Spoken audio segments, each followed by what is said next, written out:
called run pain-free, but it's also walk pain-free. It's also sit in a chair pain-free. It's also, go for a bike ride pain-free. It's all these things, that just help you feel better in general. How many of you right now are sitting there thinking, I'm never going to be able to do my long run again? How many of you right there are thinking, I'm never going to be able to go out there and just run when I want to and go for miles and miles and miles, whatever that long run is, whatever that race that you had an idea that you were going to do that you had to pull out of because you're in pain?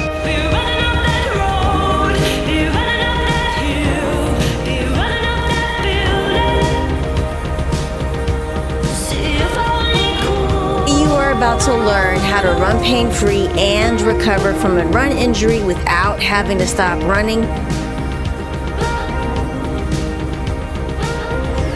Injury pathways to the root cause. A lot of you right now think that running pain-free is literally a fantasy. It's not. And I counted 17 people had all come from that same store with the same fitting, with the same sneaker, with foot injuries.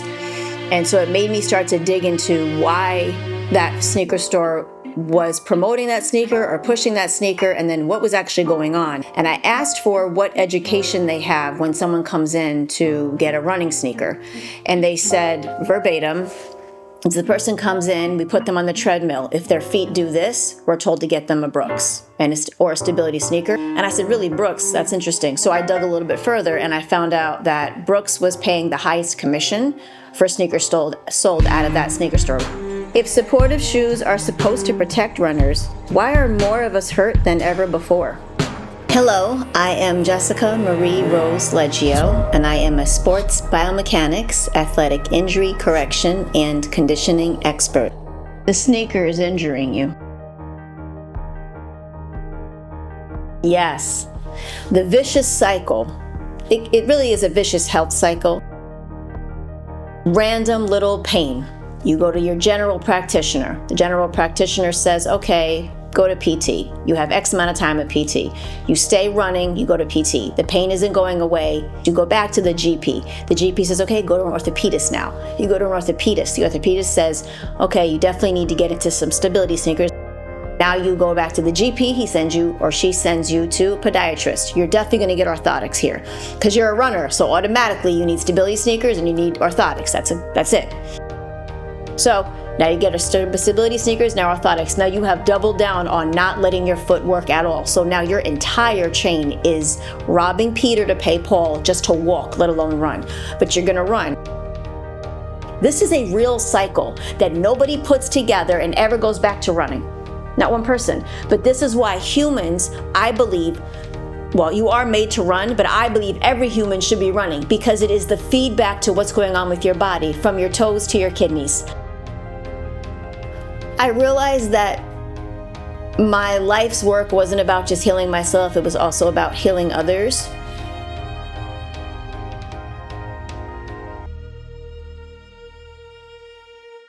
Sneakers have changed over the years. Many moons ago in the 70s, even earlier than that, 60s, 50s, 40s, it was a very flat sneaker. So it naturally had more function because it didn't have anything really in the way between the foot and the ground. And over the years, they got more material, more webbing, and then more sole. And then it just got thicker and thicker in the late 90s, early 2000s. And then by 2010, it was a monstrosity. I called them moon boots. And it just kind of snowballed.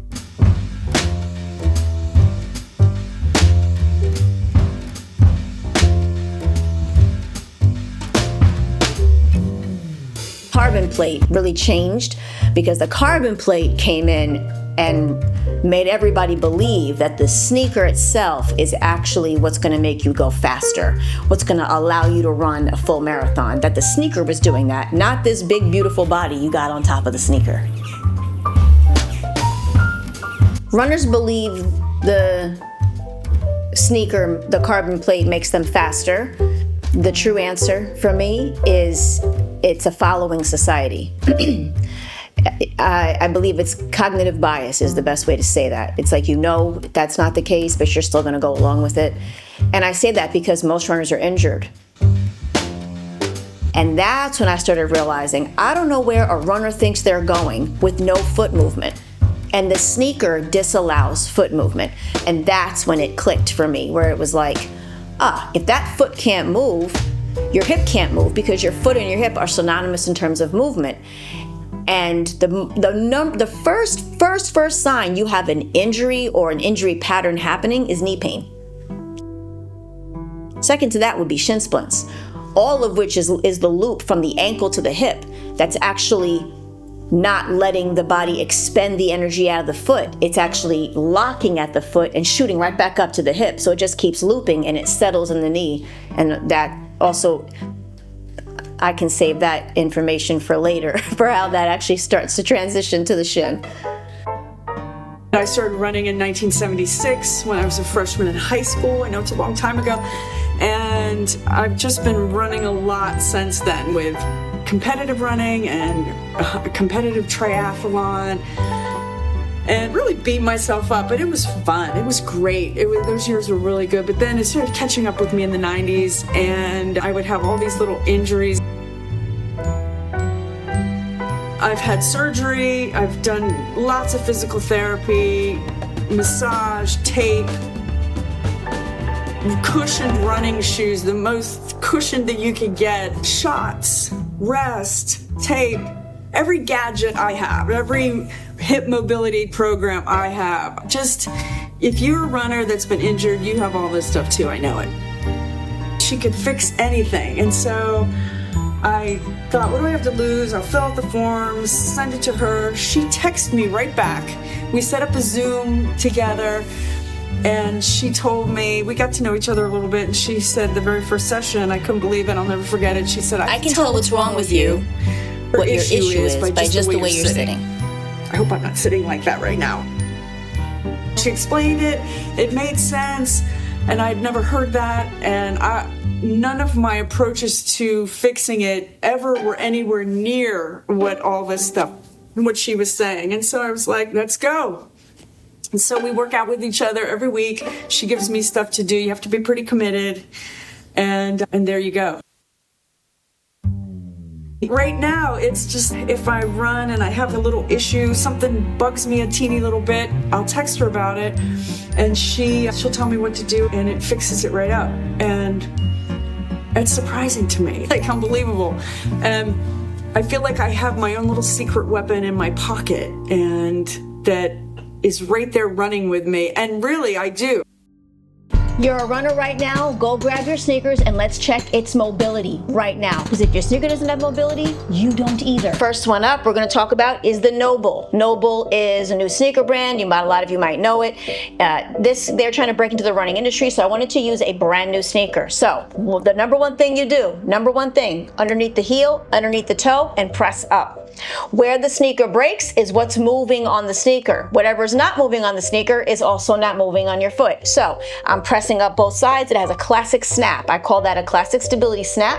And what that means is only the toe is moving, because only the toe on the sneaker is moving, which means nothing back here is moving.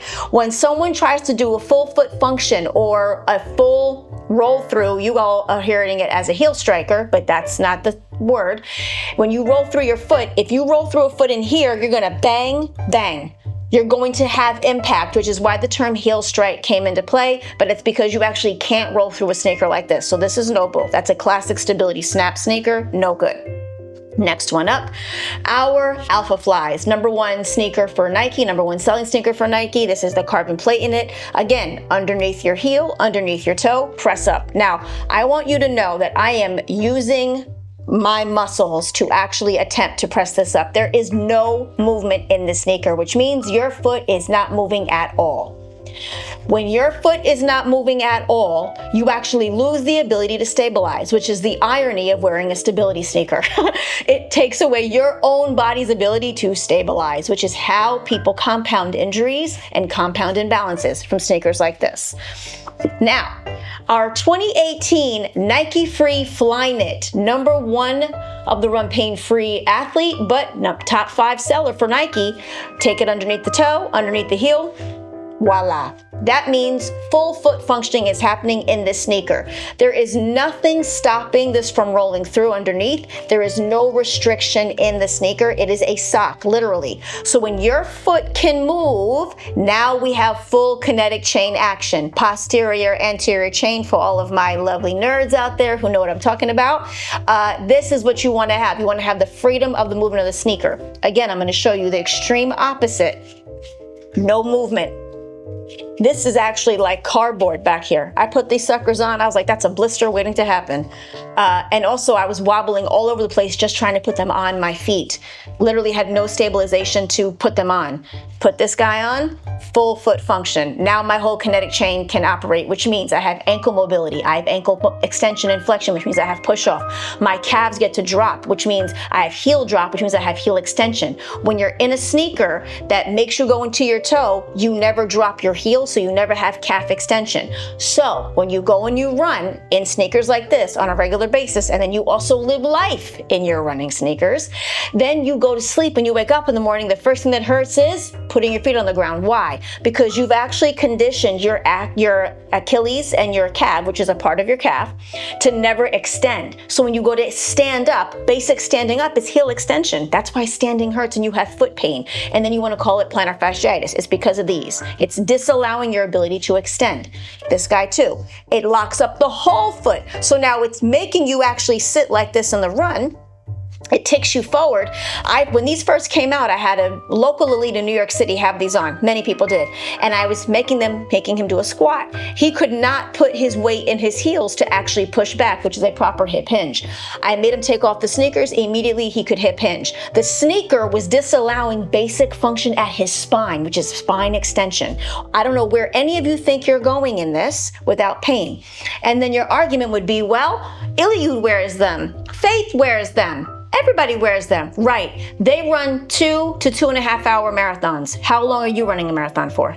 And also, if you think that they're going into the Nike store and buying a sneaker, you're also very sadly mistaken. Their sneakers are made for their foot and designed for their foot. So stop thinking you're wearing the same sneaker that your favorite pro runner is.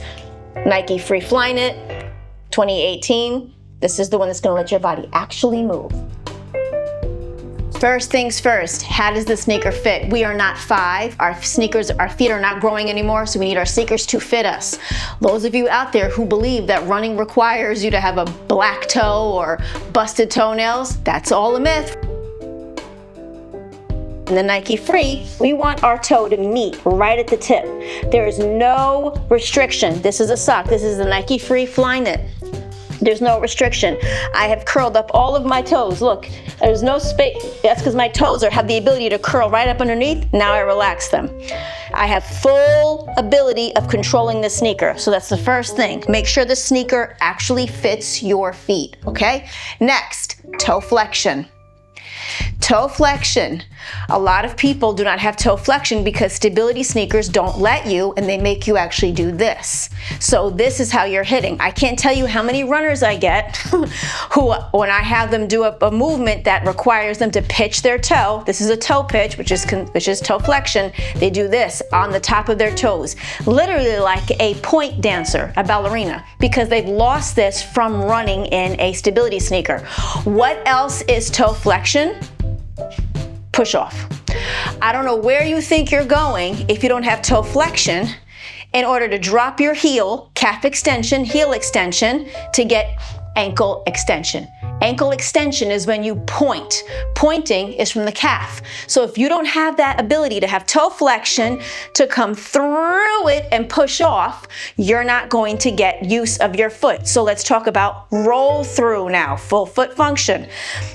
We have the fit, we have the toe flexion, now let's use it all together. I'm gonna go through on my right leg. I'm focusing on my right leg, but look at my left guy. It's already getting into action because my right leg set it up. That is the power of function in a sneaker. When my foot can roll through, it automatically sets off my back foot. But if I can't roll through, I'll never get hip extension and glute fire. It won't happen. I'm gonna come into here. So if I'm always landing here or directly on top, I just pick this leg up. I never come through and push off. That's the difference. So if you look at yourself running, you're probably running like a knee drive and coming straight down on yourself. That's from lacking toe flexion, ankle extension and flexion, and hip mobility and glute fire. That's what we want. And we're gonna come through, come down, and do it again. That's proper full foot function from the Nike Free Flyknit.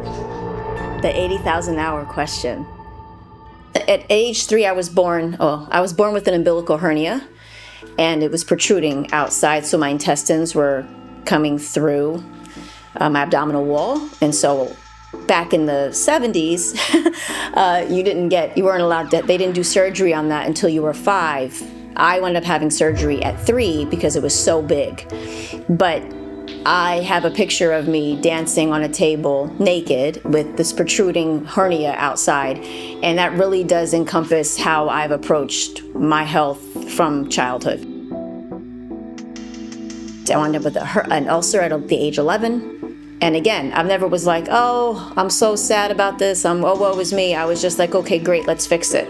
I can right now remember being in the doctor's office like it was yesterday, getting diagnosed with the ulcer, and immediately got into a regimen. What do I need to do to fix it? What do I got to do so I can eat and not have pain? I remember going into the last gastro I actually saw, I was like, look, I can't keep weight on, like I can't eat enough, I'm super active, I'm a dancer, I'm running a dance company, and I kind of cleared his desk with my hands. I was so frustrated, and he just said, I don't know what to do for you. And he was the first doctor who said those words to me, and it's a phrase I've been told many times in my life since. Once he said that to me as the first time, it impacted me so much that was like, okay, I'm going to school for biology, I'm digging into this, I'm gonna fix this. And that's when about 2 years later, I had completely fixed my ulcer with my own knowledge and my own education and my body's education.